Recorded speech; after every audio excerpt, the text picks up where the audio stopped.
With businesses failing and unemployment rising, supply chains, dependent upon the interconnectedness between these businesses, began to fail. For example, John Tyson, chairman of the board of one of the largest meat processors in the country, warned in late April that the meat supply chain was breaking as a result of COVID-19 closures.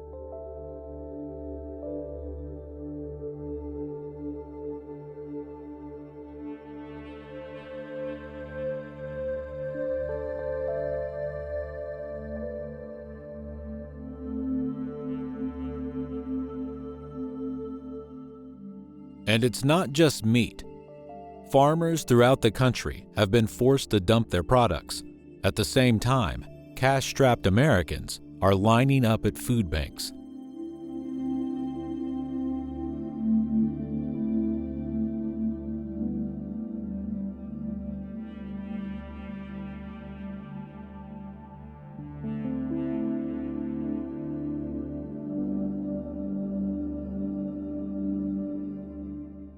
With a global economy, supply chains are also global.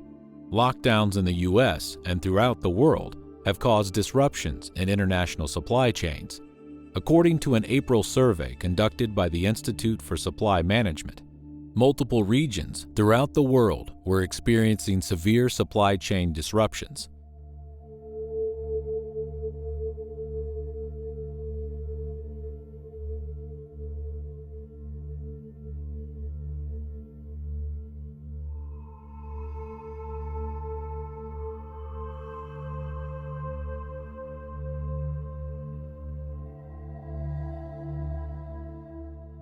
Food supply is the most critical aspect of these disruptions. UN Secretary General Antonio Guterres warned that immediate action was necessary during the pandemic to prevent a worldwide food emergency. Our food systems are failing, and the COVID-19 pandemic is making things worse.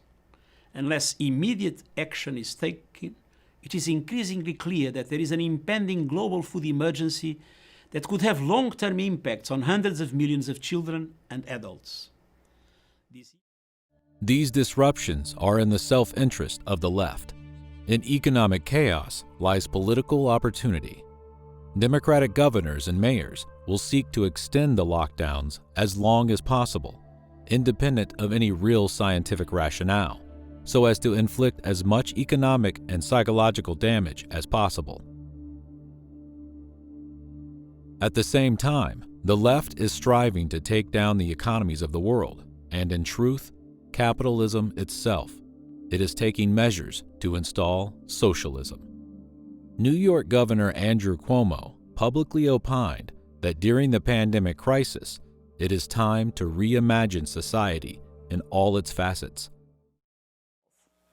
Let's use this situation, this crisis, this time, to actually learn the lessons, value from the reflection, and let's reimagine what we want society to be. How do we have a better transportation system, a better housing system, better public safety system, better health system, better social equity? And let's use this as a moment to really plan change that we could normally never do unless you had this situation. This is a reformulation of Rahm Emanuel's "Never Let a Crisis Go to Waste." Oh, that's it. Change you could never do if you actually had to run it by the state legislature, perhaps? Reimagine is leftist code speak for fundamental transformation, Barack Obama's term for changing America's capitalistic democracy to an authoritarian socialist state. AOC, for example, is asking for meaningful change, including a guaranteed income. Incrementalism is not helpful in this moment. We have to make sure that we demand meaningful change and meaningful assistance for working families. That means $2,000 a month plus $1,000 for your kids recurring. That's a pretty good amount. $2,000 a month. Why stop at $5,000 a week? Do I hear $6,000? Governor Gavin Newsom and Tom Steyer are exploring ways to use the shutdowns to implement climate change policies. Because Governor Gavin Newsom has his own ideas about how to use the shutdown to open up a path of new climate change policies. His new task force will be headed by none other than, drumroll please, that everyman, Tom Steyer, the billionaire who believes in banning fossil fuels, a wealth tax, and slavery reparations.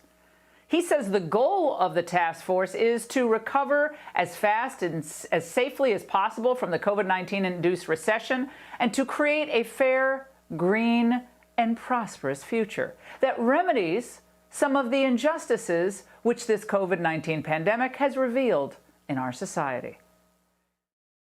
The Democratic Party's Green New Deal, if passed, would require a governmental takeover of the entire economy.